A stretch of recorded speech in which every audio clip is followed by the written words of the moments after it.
Have you ever wondered what the Eveelutions would look like if they were people? If so, then you're in luck, cause today I'm gonna show you something I've been cooking up for the last few weeks. This will be part 1 of a 2-part series. Subscribe to not miss my next video and to see more stuff like this. Ready? Then let's get started. First I started with Vaporeon, which is one of my favorite Eveelutions, but not for the reason you're thinking about. I think that if I had Pokemon, I would definitely have a Vaporeon, just to make sure it's safe from certain people. In my head, Vaporeon would be a lifeguard at the beach, which meant that I had to give her a fitting figure. Muscular arms and legs, a lean physique, all that.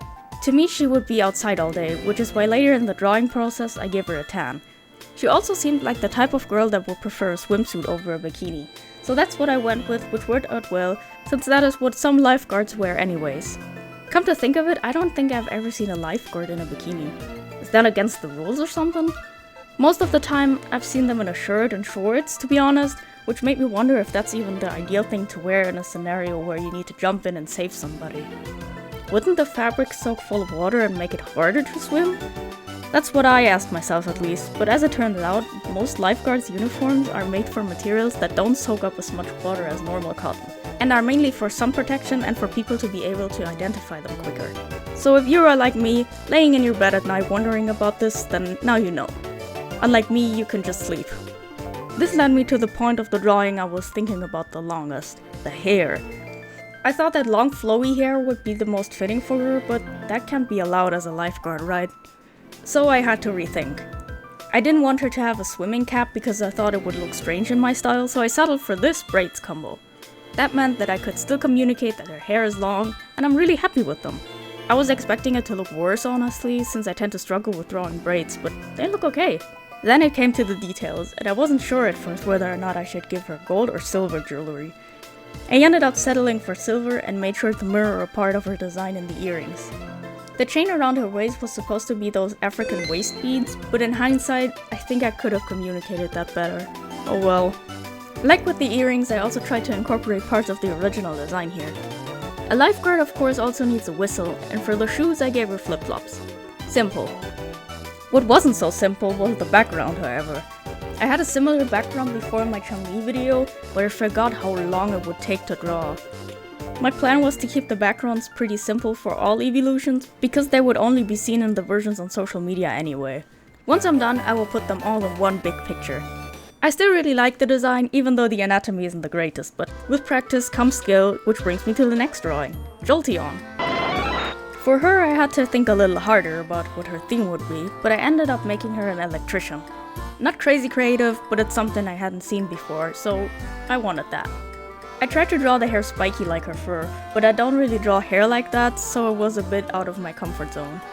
Overall in my head she gave me a tomboy vibe, similar to Winry from Fullmetal Alchemist.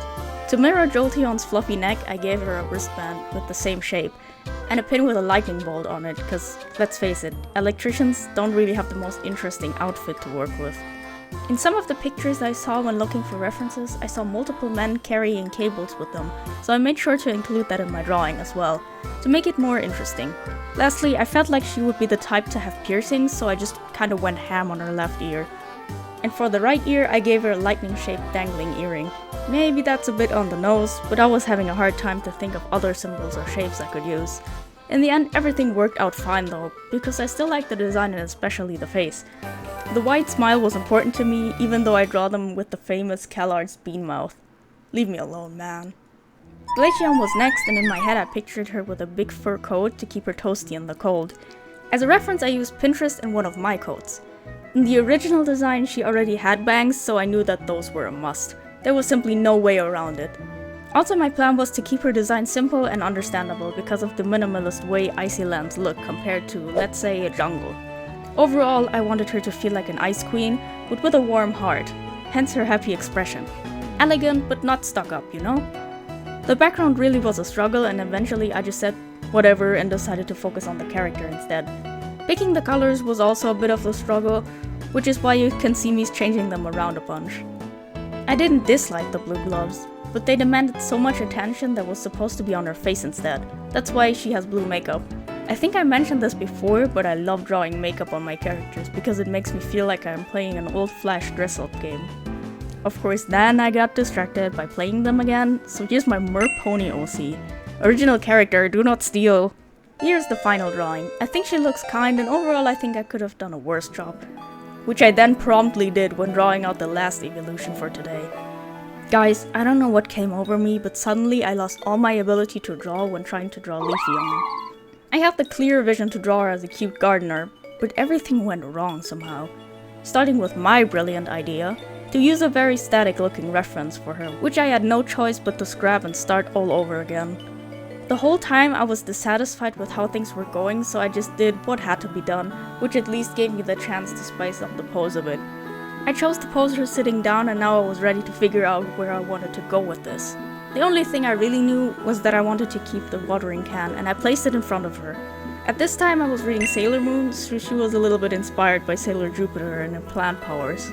I thought that personality-wise she would be a bit like hers, so I also gave her brown hair, which also goes with the Earth theme of course. Many of the gardeners I was looking at online were wearing gloves and an apron to protect themselves from the dirt, so I included that in her design. So, where did it all go wrong? Well, the face. Like I said, I lost every bit of knowledge I had acquired over the years, and could not for the life of me get her face to look right.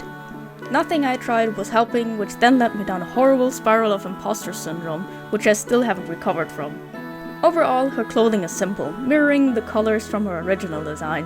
I also added a hairband that was inspired by her leafy accents, of course.